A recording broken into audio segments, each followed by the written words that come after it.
we need to talk about terrible art takes from art teachers.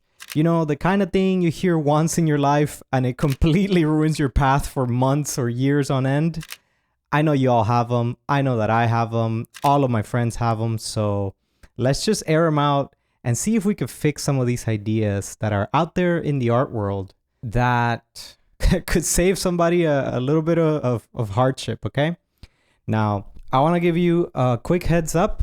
These takes that I want to discuss here today are based on my own personal experience. You know, I've been making art my whole life, so I've been to both public and private art schools. And full disclosure, I'm actually a art professor at the college level to this day. What that really means, friend, is that I've been exposed to lots of terrible art takes out there. Some of them are well-meaning. Most often, they don't come from a bad place, but a lot of times, I see the ways in which they get students really stuck. And so if I get a little spicy, I've given you the heads up. Let's just get right into them, all right? Terrible art take numero uno. Every single piece must be better than the last. I heard this idea very early on in my art journey, okay? High school art classes, I had a professor that was very intense, especially about your sketchbook. He was like, every piece in your sketchbook has to be better than the last. And at the time, he would grade our sketchbooks, which don't even get me started on that idea, but and he would evaluate them on the basis of whether he perceived that your work was in fact getting better. Now, you may have been exposed to this idea, maybe not so directly, but the general expectation and the amount of pressure that art students put themselves through when they're in an educational environment is nothing short of toxic, to be perfectly honest. There's this sort of expectation, this sense that, wow, like every day you must be getting better. Every single thing that you do is going to be a step up in your skill development and in your resonance with your work. And wow, man, that's just a lot to deal with, you know? I could probably write entire tomes about how harmful and how difficult it is for people to get past that general sense that everything that they do is a identifier or a symbol of their worth, their self-worth. And this really plagues young artists the most, okay? The simple way to fix this take, in my opinion, is every single piece adds to your learning experience, right? Every single piece is a step in your journey, a moment in your development, you know? Even the worst drawings I've ever made have taught me something, have given me something that I can meditate on. And you don't have to make every single artwork your entire self-worth. Easier said than done, friend. I know we all struggle with this. So let's move on and talk about terrible art take number 2 is you must study the masters. For one, that word, masters, has got a lot of problems, but you really start to hear this idea in higher education courses. I really started to hear this around the private art college scene where you'll take an art class and professors will see your talent or your skill and they'll say, yeah, you need to just focus on studying the masters. And you're like, whoa, Eddie, what's the deal, man? What's wrong with the masters? We love our masters, man. But here is the problem with this take. Who are the art masters? And according to whose criteria are we defining art as masterful or worthy of study? Now, this is a really problematic thing because at least in the private art school, sort of Western schools of thought, this really is a take that is dished out in the spirit of discouraging students from pursuing other inspirations. You know, professors will say, well, you need to look at the classical paintings and the Impressionists and the Hudson River School of Artists and all these Western, European, American lineage schools of thought. And As a Latino artist and student, this really affected me because I was looking for quote unquote so-called great artists or masters that I could relate to and that I could connect to. And at least in the American schooling system, you're going to be hard pressed to find those. For example, the advanced art history courses at the time when I was going to school, this must have been 2013 or so, used this book called Gardner's Art Through the Ages.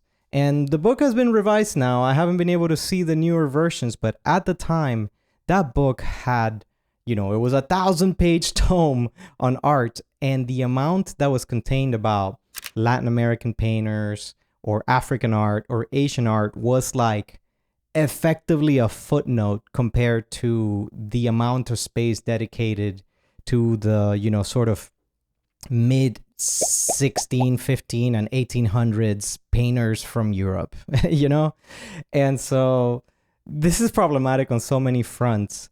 And, for example, the first time I saw Oswaldo Ayasamin, for example, who's an amazing Ecuadorian painter, I literally fell to my knees and cried. Like, the work was so impactful and so incredible. And you would have never found this artist in, any Western sort of American school as a master, So the fix for this take, my friend, is very simple. And by the way, if you're an art school teacher, maybe you should consider thinking about this. Just study anything that truly inspires you, okay? I think the real spirit of this take is we need to study from others. We need to learn from others. We need to, look outside of ourselves to really understand the world of art. But let's teach students to incorporate their own criteria, right? Not just tell them what we think is great art. Let people figure out exactly what it is that they're inspired by, and then let them figure out how to dissect it and how to bring what they learn to their own creations. All right, that's terrible art take number 2. Now, look, I'm kind of speaking my piece here, but I want to just mention that I think it's really important that we discuss these topics publicly, because some of these ideas, they just kind of float about and they become the sort of law and nobody questions them. And so, and by the way, if you've been exposed to some of your own terrible art takes, I'd love to hear about those in the comments. I'd love for this to be a conversation as well. All right, let's move on to terrible art take numero 3. This one is one that I see stops lots of people from just pursuing the thing they want to do. And that take is, you must master the fundamentals before you're allowed to create art. Man, this idea by itself is single-handedly probably responsible for tons of projects never seeing the light of day. I cannot tell you how many of my own peers and how many of my own projects were just left by the wayside, going, oh, I can't tackle the big project yet because I haven't mastered the fundamentals. I have to spend years studying each of the art fundamentals. And sort of similar to the last take, this one's like a thing that keeps people in the forever student stage, right? Now, I've made another video recently talking about the importance of having art projects to go right along with your learning experience. I really believe that we need to have both in our lives. And so the idea that you must master the fundamentals before you're allowed to make art, again, very common in the higher ed sort of art school mindset.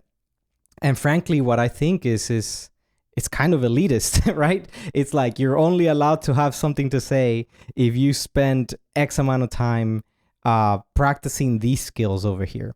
Well, maybe the thing that you want to do or say has nothing to do with having great lighting or realistic forms or rendering. Does that mean you're not allowed to then have a message? I think this take is very dangerous because it stops a lot of people from actually saying what they want to say with their art. And the fix is quite simple. You can pursue art at any moment and at any stage.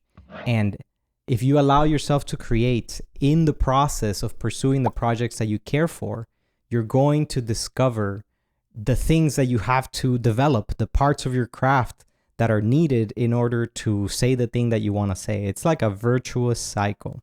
Okay? All right. By the way, if you struggle with artistic perfectionism or you've found yourself stuck in these kinds of ways, I've made a handful of videos of that in my own channel.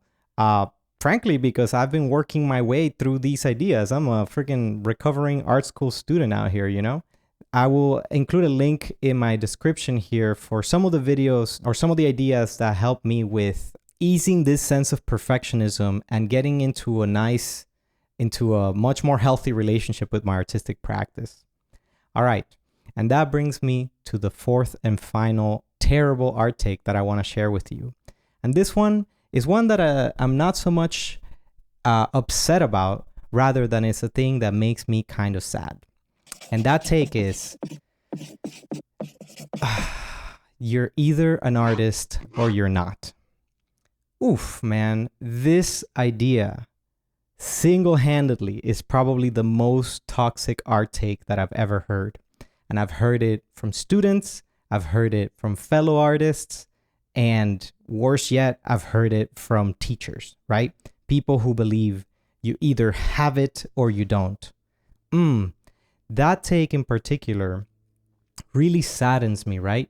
Because it creates a sort of class of people that is separate from the rest of us. You know, art is this thing that you're either touched by God to have or you're not. And this idea stops a lot of artists in their tracks, empowers a lot of toxic teachers to be outright harmful to their students, and worse yet, just stops a lot of people from connecting with the joy and the beauty that is making art. You know, to be frank, I really believe that making art is a way of being in the world. You know, it's a way of seeing things and a way of connecting with life and a way of communicating with other people. It doesn't have to be this sort of hyper idolized, glorified thing that makes you a sort of different class of person.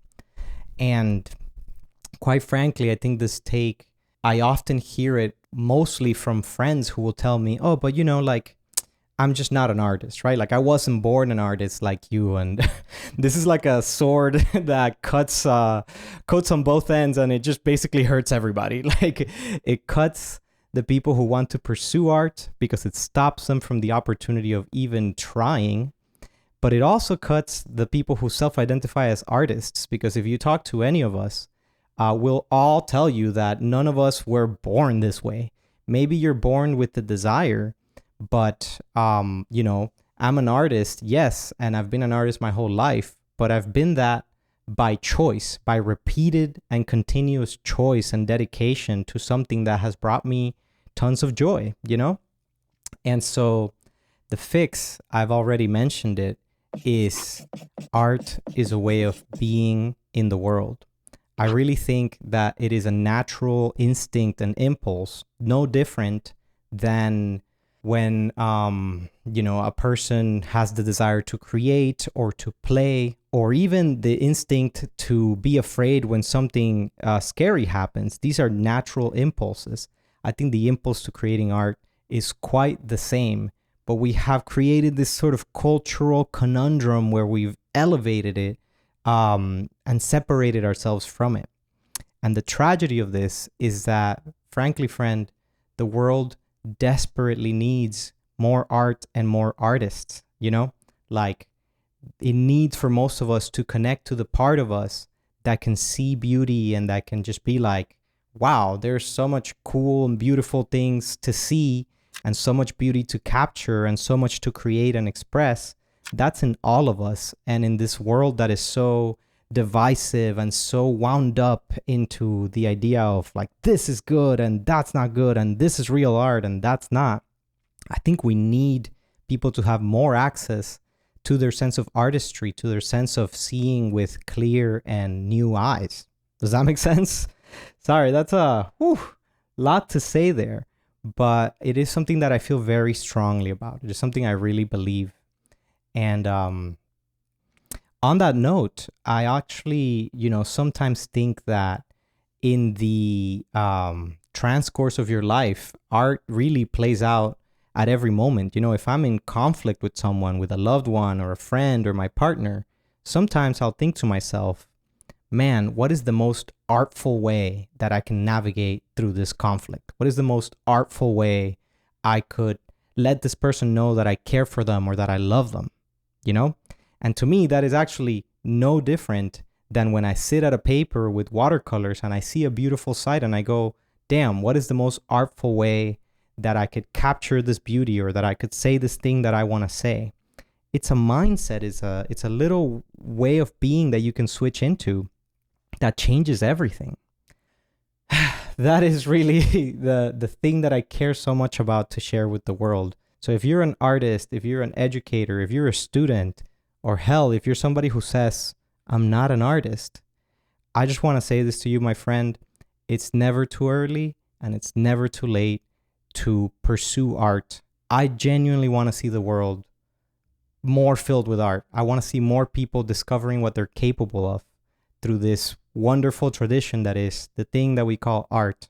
And I specifically would love to see art institutions and art educators adopt that mindset rather than dishing out takes that hurt everyone and create this sort of weird elitism around art, because we don't need it.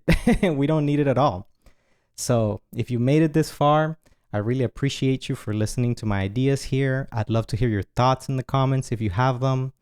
And this is what I do in my channel here. I like to chronicle my art adventures right as I go, as I develop my skills, because I'm tired of waiting, for someday when I'm a great master out there. I'll be dead by then, my friends. So I just want to be a living artist right here and right now. So if that's something that interests you, please sub to the channel and join me on this journey.